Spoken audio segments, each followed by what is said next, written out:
So obviously with the tariff announcement, we saw copper do things that copper has never done before. And copper is not the tamest market in the world to start out. So it was really something to see. We actually had positions on, we had bearish positions on. We were short December $6 calls, and we used that money to buy put spreads going into the announcement. So I remember checking it, like our spreads on the morning of the before all heck broke loose, and we were up $1,200-$1,300 on a one lot, and I was like, that's not bad at all, but everything's going as planned, so we just stuck with it. And literally 30 seconds later, I couldn't believe what I was seeing on my quote screen.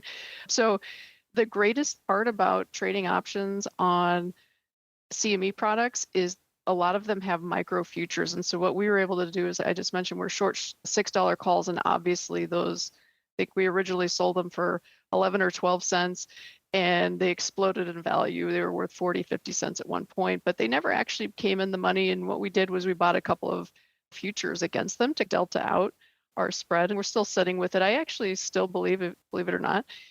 I think that this was just a temporary blip in copper. The market's still working out the tariff. Obviously, it was like a big shift higher in price, but historically, summer rallies in copper haven't really held their gains. It's generally been a time of year where markets tend to roll over. And I know this is different because of tariffs, but let's keep in mind in March, copper rallied pretty sharply, almost to the area we're at now in anticipation of tariffs. But as soon as the stock market went south, copper followed. And I think we might see a repeat of that. So stay tuned.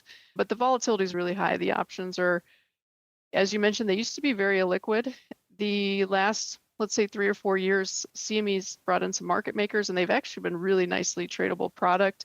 I will say, like any product that experiences extreme volatility, they got pretty thin during that day last week, but I think that's to be expected. Even the E-mini S&P does that sometimes. Not a product to trade lightly, but also not a product to ignore. There's some liquidity and there's some opportunities there.